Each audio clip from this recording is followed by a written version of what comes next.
MSNBC basically saying that Trump was asking for it. What do you expect? You keep riling up our left-wing assassins. At some point, you're going to have to pay the price, says MSNBC. Yesterday, yet another assassination attempt on the life of President Donald Trump, the former president of the United States and the leading contender to win the election just 2 months from now. The second assassination attempt in as many months. And if you want to know what's wrong in this country, if you want to know why this is happening, well, you've come to the right place. We want to start with your American news media. Take a look at just a sampling of headlines covering this story, starting with the Washington Post. Do you see something weird about that headline? FBI investigating Trump golf course episode as a potential assassination attempt. And the graphic, the picture is of the back nine here? That's the front nine, I guess, technically speaking. But was this from the sports pages? God. And by the way, if you ever wonder about how the media coordinates with themselves, how they're all navel-gazing and looking at each other and copying off their notes of the person in the class right next to them, doing that whole thing to figure out how they should answer the next question, take a look at this, because that's the Washington Post. Here's the New York Times. Trump unharmed after shots fired at Florida course. What is the obsession with the golf course? Why is that the main focus of this headline? They only have a certain number of words they can use in the headline to deliver an impactful message. Why waste time on the golf course? Yeah, that's part of the who, what, where, and when. It's the where part, and you can address it in the first couple of paragraphs. But the headline? How about Trump, victim of another assassination attempt as left-wing rhetoric goes unchecked? That's a good headline. Convey the message without having to worry about the golf course aspect of it. Here's NBC News. Man in custody after Trump golf club incident. Was once convicted of possessing a machine gun. So the man in custody is not a potential presidential assassin. He's just a guy with a gun charge. And he was arrested, not in an assassination attempt, but he was arrested at a golf club incident. That makes it sound like he tried to hit him with a sand wedge. Golf club incident? These people are awful. They're vile. But that was Washington Post, New York Times, NBC News. How about a fourth one? This is T.C. Palm. I don't know what newspaper. Oh, that's Reuters. Reuters. Trump safe after gunfight near Florida golf club. Again, it has to be all about the golf club. He was out golfing again, I guess, is the underlying message here. Gunfight? A gunfight? Like Wyatt Earp was involved here? It didn't end there. Politico, the next day, this morning, they decided that the real focus here was on Republicans' anger. Republicans outraged over possible assassination attempt. Quote, they're going to keep trying to kill Trump. Republicans outraged. This is a fascinating angle on the story, Politico. I guess, actually, there's some validity to this because it appears no one at Politico is outraged over this, or anyone writing for any of the newspapers or working for any of the cable news stations. All that unity and harmony that we kept hearing about, the new way forward. Let's turn the page. Let's go together and leave all the vitriolic divisiveness in the past. Yeah, you'd think that if people really were trying to believe all that stuff we've just heard from the Kamala Harris Democrat Party, echoed in the media for the last couple of months, that maybe they too would be outraged that a lone gunman is trying to put a bullet in the head of a leading presidential candidate, thus upending our democratic process to select the leader of this constitutional republic. But they're not upset about that. No, it's Republicans who are outraged. And the focus of our story is going to be Republicans' outrage. Not about, the attempt to assassinate Donald Trump. But we're just getting started. Time chimed in today because we're learning quite a bit about this dirtbag who tried to kill Donald Trump yesterday. Fascinatingly, we've already learned more about him in the last 24 hours that we've learned about the last dirtbag that tried to do this 2 months ago. We know nothing about him, which is a story in and of itself if any one of these news outlets would care to focus on it. But here's Time. The suspect arrested in relation to the shooting at Trump's golf course. But I love the language here. Not the suspect arrested trying to shoot Donald Trump at the golf course, or I guess there's still not evidence that he shot his gun. So how about the suspect arrested pointing an AK-47 in the direction of Donald Trump? That would be accurate. No, he was just arrested in relation to the shooting at Trump's golf course. Again, the golf course has to be a big part of the story. Has been identified as, I'm not going to say his name because he doesn't deserve it, a 58-year-old with unclear political ideology, a criminal record, and a history of praising Iran and supporting Ukraine. Well, praising Iran and supporting Ukraine sort of gives you a little bit of clarity on his political ideology. Although, listen, I get it. You know, supporting Ukraine can go either way. But to say that he's a supporter of Ukraine is sort of understating the case. This guy is a Ukraine fanatic. This guy is a Ukraine enthusiast. This guy actually went, according to his own accounts, to Ukraine to fight himself and to recruit other people to fight with him, which, by the way, if an American citizen is going overseas to go fight with a foreign army against a foreign adversary, you're going to be on the radar of some people within our national security and intelligence apparatus. I think it's incumbent on the people in our federal government who have had some interaction or knowledge of this guy. It's incumbent on them to put it all out there right now. And the fact that they haven't yet is disconcerting. But he has an unclear political ideology. He's been donating to one political party for the last several years exclusively. And when one looks at his pickup truck, and that's all you got to do is look at his pickup truck, you'll see a fascinating little clue on the back of it in the form of that bumper sticker that says Biden Harris. But, you know, he has an unclear political ideology. He's an enthusiastic supporter of the Ukraine war effort. He's got a Biden Harris bumper sticker. I guess he could be Bill Kristol or Liz Cheney or Adam Kinzinger. But either way, he doesn't have an unclear political ideology. The fact that they're saying it's unclear tells you that they don't like the answer to the question. The latest development this morning, according to CNN, is apparently he has been charged with 2 counts related to the gun.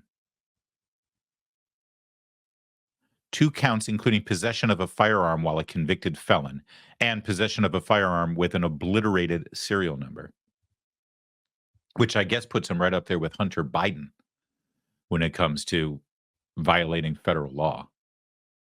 Now, this is not to say that there won't be further charges pending, you know, the ones related to trying to kill Donald Trump. But as of now, he's being held on 2 gun charges. And I, for one, as a lover of the Second Amendment, I am thrilled to see that finally somebody is enforcing all of these laws that Democrats scream about and force down our throats on a regular basis. Because if this happened in New York City or Washington, D.C. or Chicago, they never press charges on gun-related crimes. All right. That's what we know about this suspect, although there's a little bit more on him, and we'll share it with you coming up in a minute. But what about the media's reaction to this? I told you, beyond just the headlines that we saw on how they're obsessively focusing on the golf course, they're also talking about the very heated and ugly political rhetoric that obviously brought a man to try to eliminate Donald Trump from the face of the earth. Let's face it. We've been hearing pretty horrible political rhetoric day after day after day, even in light of the last assassination attempt 2 months ago, that Donald Trump is an existential threat to our democratic process, to our constitutional republic, that he must be stopped. If he's elected, it will be the last free election we have in this country, and that he's a national security threat. He's an international security threat. He has to be stopped. So finally, we've got some people in the media saying enough is enough. Here's MSNBC saying in no uncertain terms that this violent, outrageous political rhetoric must end. Yeah. Uh, do you expect there to be calls from within the Trump campaign to do that? Because he's going to reach out to his supporters and say, let's take this down. We do not know, again, the source of any gunshot or gunshots. We don't know who's responsible for this. The whole thing has yet to be 100% confirmed from start to finish how this all played out. But do you expect to hear anything from the Trump campaign about toning down the rhetoric, toning? Are you kidding me?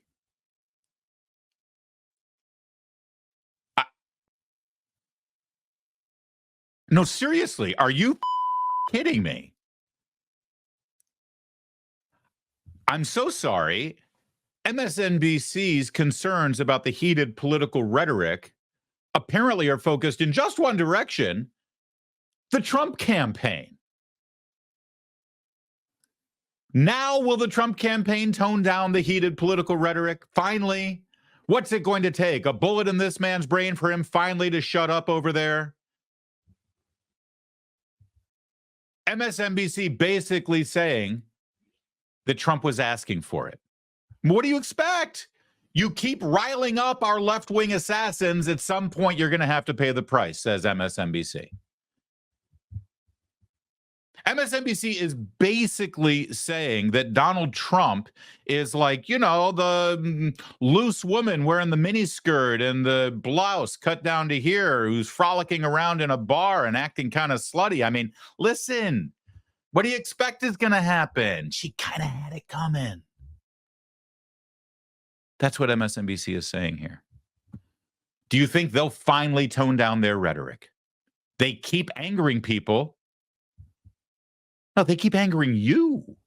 They keep angering MSNBC. I mean, MSNBC wants the Trump campaign to tone down the political rhetoric because it's reached the point now for a second assassination attempt. Let's take a look at the kind of political rhetoric going on MSNBC.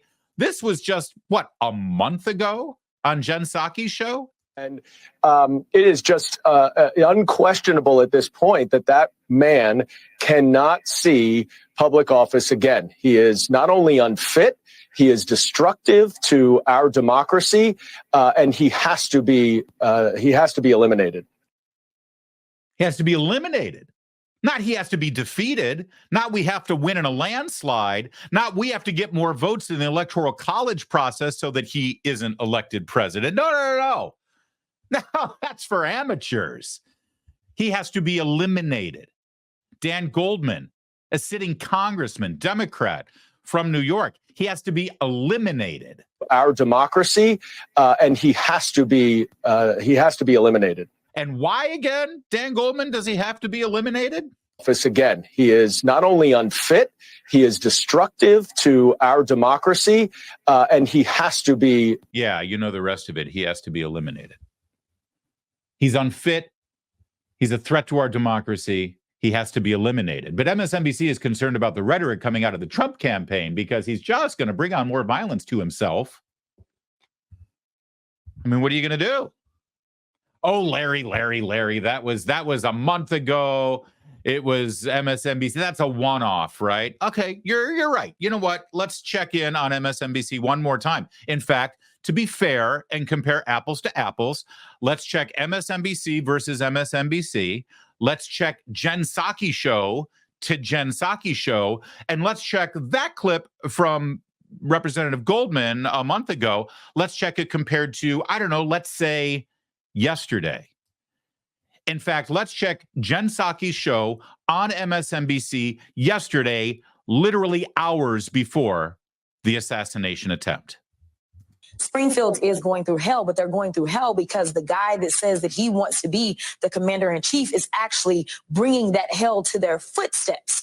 He decided to amplify a lie on a national debate stage, and that is harming American citizens. That is a problem. When I talk about MAGA, I talk about the fact that when we swore in finally in January, that we swore to defend against those that are coming against us, whether they are domestic are international. And right now, I feel like MAGA in general, they are threats to us domestically. And we see it time and time again. Listen, the problem isn't the people coming in. The problem is this guy and his people here that are doing the bomb threats throughout our country. Domestic terrorism is a real thing, and he is the guy that stokes it. I just want to make sure you saw what you just saw. That it soaks in, that you actually comprehend everything that this woman, Jasmine Crockett, another sitting Democrat in the House of Representatives, just said. Because, well, I want to hand it to her. At least she doesn't lie like Nancy Pelosi and Chuck Schumer and Joe Biden and just focus on Donald Trump as being the threat. No. She goes further. She says it's not just him. It's him and his followers, his supporters, his voters, MAGA, as she calls it. You're domestic terrorists. You're the domestic threat to our Constitution that has to be stopped. This is the threat that we swear in to protect the Constitution from. All enemies, foreign and domestic, she referenced there. Well, you're a domestic enemy. And she specifically used the word MAGA, not Trump, MAGA. Trump voters, Trump supporters at the moment, roughly 50% of this country. You got that, right? Real fast? That we swore to defend against those that are coming against us, whether they are domestic or international. And right now, I feel like MAGA in general, they are threats to us domestically. MAGA in general. You're voting for him, so you are a domestic threat. That was on MSNBC. That was hours before the assassination attempt unfolded. And MSNBC, then after the assassination attempt, wondered out loud whether Donald Trump would tone down his rhetoric because he's stirring the country up. It's funny, though. His rhetoric isn't inspiring any violence directed toward any political opponents of his or any Democrats. Not that I would wish it to, of course, but maybe his rhetoric isn't like their rhetoric. Maybe Donald Trump's political rhetoric, as much as you don't like it, is not actually inspiring anyone to violence and hasn't inspired anybody to violence. Maybe the real problem here is on the left. Maybe they're projecting a little bit. Just maybe. Oh, but you know what? I know what you're saying. That's MSNBC. Come on, that's a one-off. Those guys are crazy. That's a fever swamp. That's not happening anywhere else. Okay, let's check in on CNN, shall we? And they got their own Democrat member of the House of Representatives. Boy, the House is really full of some great Democrats there when it comes to blaming the victim of an assassination attempt. Okay, CNN, take it away. Who's to blame here? I'm sure you saw this. The Palm Beach County Sheriff said the protection around former President Trump was limited because he is not a sitting president. Do you think that needs to change? I do. Again, this is the second assassination attempt, so I think we need to put more resources towards this. But I think we also have to address some underlying issues that are going on here as well. This really seems to be the confluence of two very bad things going on in the Republican Party. On one side, the attempts to divide, to enrage the population, to put out false rumors and misinformation. We know the mayor in Springfield is begging the Republican Party to stop with the false information on immigrants. They have portions of the town on lockdown at this point, and an increase in all of the partisanship and the fear mongering that's going on. And then on the other side, we have this complete availability of assault rifle. Yeah, it's guns and political rhetoric. I'll spare you the diatribe about assault weapons. Let me just fast forward to the part where Jim Acosta jumps in and says, excuse me, Congresswoman, I'm sorry, I understand the point you're trying to make here, but there is literally zero evidence that this assassination attempt and the suspect that they have in custody right now was in any way motivated by what you just cited, having to do with Springfield, Ohio, and the issue of the Haitian immigrants there. Literally, there's nothing. One has nothing to do with the other, but you're saying now that Republicans talking about Springfield, Ohio in some way is related to this assassination attempt. Do you have any evidence to suggest that the two are related? Let's play that clip. Oh, that never happened. I'm sorry, Jim Acosta didn't do that at all. Jim Acosta just sat there furrowing his brow, looking very concerned about what the Congresswoman said and let her will make that ridiculous connection. See, the reason why this guy, who is a huge Ukraine enthusiast, who wanted to make sure that Donald Trump was stopped because he's a threat to the international order, because Ukraine apparently is the, I don't know, epicenter of the international order. There's no evidence of that, but this woman, this congresswoman, wants to make sure that everybody watching CNN connects those dots, because we can't talk about what really is going on here. Well, listen, I understand you're next. I love jumping ahead and knowing exactly what you're thinking. It's like, all right, MSNBC, sure. Okay, fine, CNN. But that's just cable news. Like, I mean, that kind of thing, that blaming Trump for his own assassination attempt, that would never, ever work on network news, right? That's just for the cable news fever swamp. You know where I'm going, right? NBC News last night with Mr. Forehead, Lester Holt. Today's apparent assassination attempt comes amid increasingly fierce rhetoric on the campaign trail itself. Mr. Trump, his running mate J.D. Vance continue to make baseless claims. I mean, honestly, Did you see that beautiful transition? They spend, 30 seconds on the assassination, and listen to his transition language. Today's apparent assassination attempt comes amid increasingly fierce rhetoric on the campaign trail itself. Mr. Trump, his running mate J.D. Vance continue to make baseless claims about. So the assassination attempt comes amid increasing rhetoric on the campaign trail, and then he immediately goes to Springfield, Ohio, and what they consider to be baseless claims. Because really, he had it coming. He was asking for it. He got what he deserved. That's the message from the left-wing media. That's the message from Democrats. You just saw them. You just saw them say it out of their own mouths.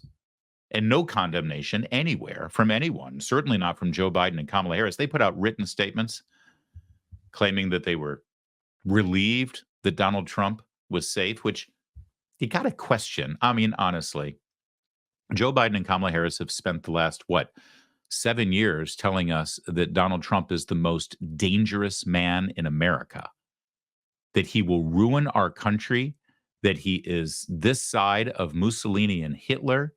And he not only will upend our nation, but also upend the entire world if he were elected. So if you really believe that, honestly, why are you relieved that he's safe? I think that's a question worth asking. Either they're using all that rhetoric about him and they don't really believe it, but they're just saying it because they don't have any policy initiatives that they can promote positively. So they just have to tear down their political opponent as the next fascist coming down the lane to ruin your lives and ruin the world. Or they really do believe that, and they're lying about being relieved that he's safe. Because if you really think Donald Trump is that guy, I mean, isn't it logical that, listen, maybe you don't want him dead, but you're relieved that he's unharmed? Relieved? Really? Okay. I mean, listen, I have more respect for Democrats who come right out and say what they think about Donald Trump. Like this woman, Rachel Vindman. Last name sound familiar? Yeah, that's right. She's married to Alexander Vindman, the so-called whistleblower who brought about the Ukraine phone call impeachment process against Donald Trump. She took to the X platform immediately and made a really super funny joke, guys. No ears were harmed. Carry on with your Sunday afternoon. Of course, the two people who were seriously wounded in the July 13th assassination attempt, not to mention Corey Compratori's family, who lost their husband and father in that assassination attempt. He was murdered that day. They probably don't think this was funny because that was about a lot more than just an ear being harmed, ma'am. But since no ear was harmed, you can go ahead and carry on. This is what we call in the humor business a twofer. See, you can make fun of both assassination attempts at the same time. That's Rachel Vindman. Not only is she the wife of Alexander Vindman, but she's also the sister-in-law of Eugene Vindman, who's running for Congress in Virginia. I'd love to show you Eugene Vindman's condemnation of his sister-in-law. It would have been really easy. I love my sister-in-law. She's a part of my family, but I disagree with and disavow her making light of an assassination attempt of the Republican nominee for President Donald Trump. Now, I'd love to show you that tweet, but I can't because he never said that. No, the only thing we got was, eventually Rachel Vindman deleting her tweet. Here was her explanation today. It sat out there almost a full day. She said, I've deleted my tweet. Well, bully for you, Rach. It was flippant, and political violence is a serious issue, whether it's aimed at a former president, the media, immigrants, or political enemies, and every incident should be addressed appropriately if we want to change the tenor of our political discourse. Wow, well crafted by your PR people. But it's funny, this took a day for her to put out there. In the meantime, her husband went on the offensive and actually claimed that he was, in fact, the victim, that he and his wife were the victim. Here's what he tweeted out when everyone was screaming about what his wife had said. He said, my family's been the target of politically motivated harassment, intimidation, and retaliation, which may or may not be true. But you know what's missing from that list of things that his family's been the target of? An assassination. So, sorry, Alex, but you're not allowed to compare the two. It ended my and Eugene Vindman's military careers. Trump should be disqualified from office just based on his harassment and incitement of violence. See, it's Trump the one who's inciting violence. At the same time, his wife is making fun of the violence that Trump just had to endure. Are you getting it? Do you see how it is when you're on the left? And I can't tell you enough about who Alexander Vindman is, because it didn't end with his whistleblowing and promoting of the impeachment process against Donald Trump. No, here's the video he just put out. This was included in the Democrat National Convention last month for Kamala Harris. Here's Alex Vindman. As a soldier, my duty was to uphold my oath to the Constitution, to support and defend it against all enemies, foreign and domestic. I worked for Trump as part of his national security team. I reported Trump's corruption because it was my duty to protect this nation, and Trump was putting our country at great risk. Donald Trump is a danger to our national security. Do you understand the picture I'm painting for you here? Do you understand and recognize the commonality of language being used? These are mainstream Democrats. That video played at the convention on television during the convention. That's Alexander Vindman, whose brother is running for Congress, using the same language that Jasmine Crockett, a current sitting member of Congress, used. A domestic threat, an enemy of the country, a national security threat. What do you think's going to happen if y'all keep saying the same thing over and over and over again? And I can't emphasize enough that the Vindman family, well, they're running as a unit in this congressional race. There's both brothers. What a pair they are. With Eric Swalwell during the campaign. They're running as a team, man. It's Team Vindman. And let me take this quick moment to tell you that this guy, Eugene Vindman, and his brother and sister-in-law, who you just saw there, celebrating in some sort of blood orgy the excitement that they couldn't contain themselves in over the assassination attempt of Donald Trump. This guy's running in Virginia's 7th congressional district. He's running against a retired Green Beret from the Army, Special Forces dude. His name is Derek Anderson. Right now, the race is a toss-up, neck and neck. This would be a great time if you wanted to throw a buck or two to Derek Anderson. That's the 7th congressional district in Virginia. All of the things that we're hoping to achieve on election night coming up in a little over 50 days, one of the great victories would be to see the Vindman family humiliated, just completely 100% humiliated and taken out of the national political conversation once and for all. That'd be great. Derek Anderson running in Virginia 7. Meanwhile, let's just check in on CNN one last time, because everyone's searching for clues. We'll never really know what this guy's motive was. Although, wait a minute. What was the one thing that the Vindman brothers and the wife, Rachel Vindman, that whole thread that we just had, what's their biggest issue? Ukraine, right? Right? Let's go back to these guys again. They're all about Ukraine. And this would-be assassin, what was his number one issue that he was on Capitol Hill lobbying for and trying to get funding for and meeting big-time celebrities and congressmen about and actually traveling to Europe to fight on behalf? Ukraine. I mean, really does make you wonder why the Vindmans were so front and center on this whole thing, trying to make fun of it and downplay it and equivocate over it. I mean, you want to connect dots here. Maybe Ukraine has a lot more to do with this than Haiti does. But I'm not a professional journalist. Let's go back to the experts over at CNN. I really, I don't care what you feel about him or Harris. I mean, this is the expectation that he will be safe, and the reason why this is, in some ways, you said how close the election is. The problem is this is a safety issue that is being thrown into a very intense political environment in which the very fact of an assassination, a constitutional moment, because it could have impacted voters, will be used for political purposes, and that to me is just exceptionally unfortunate, because whatever your beliefs are, we do deserve to have campaigns that are not where violence isn't being used as either a sword or a shield. Wow. I mean, that should go in the Hall of Fame, that one. She started out so strong there, making the case against political violence and how this is an assault on the Constitution. And maybe it's me.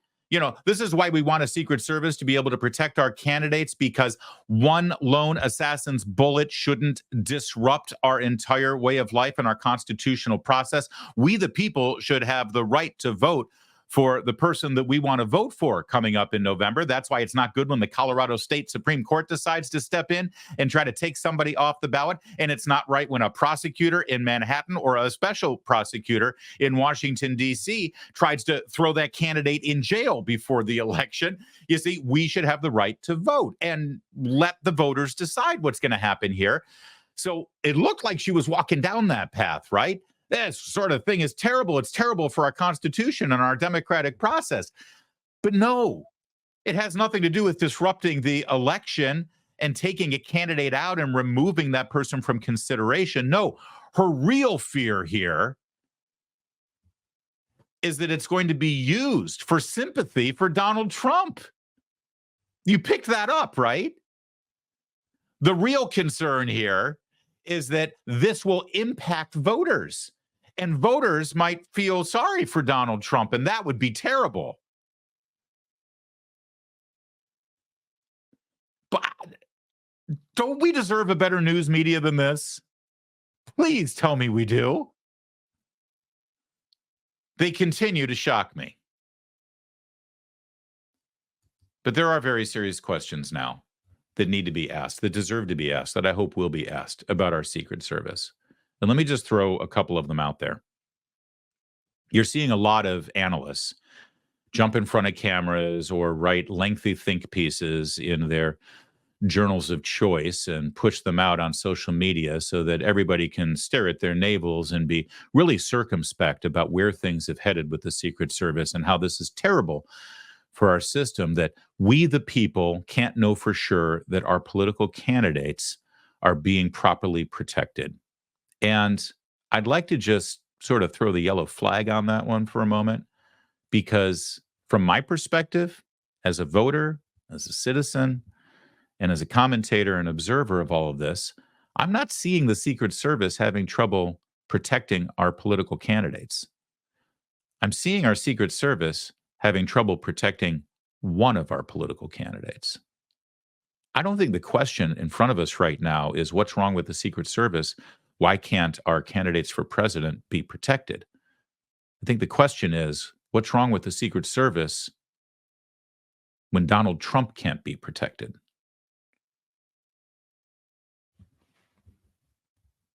The former question on why our candidates can't be properly protected would be appropriate if we saw this kind of near success of an assassination attempt on both sides, on all sides, but we're not. It's just Donald Trump. And once again, this breach had to do with the perimeter surrounding the former president. I mean, have you asked yourself about 2 months ago? How many times have you asked yourself about how fortunate it was for that assassinator, would-be assassin? How fortunate it was for that would-be assassin that he picked the one building to climb up on that didn't have any surveillance. He picked the one building that was outside the perimeter and also didn't have anybody monitoring it. He picked the one building where he couldn't be seen. Was he that smart? Was he really? Of course, he's dead now. We'll never know. And have you also asked yourself how this guy also got within the perimeter of Donald Trump when he was randomly golfing unannounced and not scheduled at the Trump International Golf Club in West Palm Beach? Nobody really knew about this. Well, I mean, except for people within Donald Trump's inner circle and the people who were assigned to protect him. As our friend over at Libs of TikTok points out, the golf outing was a last-minute decision. It was a last-minute decision that wasn't publicized. It wasn't put out there. It wasn't on anyone's schedule. Nobody knew about it except for that very, very tight circle and the Secret Service. So how did this guy even know to be there? Also, last we checked, he was living in Hawaii. How did he get from Hawaii to Florida, acquire an AK-47, set up his little protective barrier with his ceramic tiles put into a reusable shopping bag, which, by the way, is the perfect evidence that this guy is a lefty, so that he could be in that position to even do this? I sure hope we get the answers to those questions. But there's certainly questions that need to be answered, at the very least, because the one thing our CNN commentators said was 100% true. The reason why we have a Secret Service is to keep madmen like this from disrupting our process to select our leaders. And now, twice in 2 months, we've come way too close to tragedy. And I fear it's just the beginning.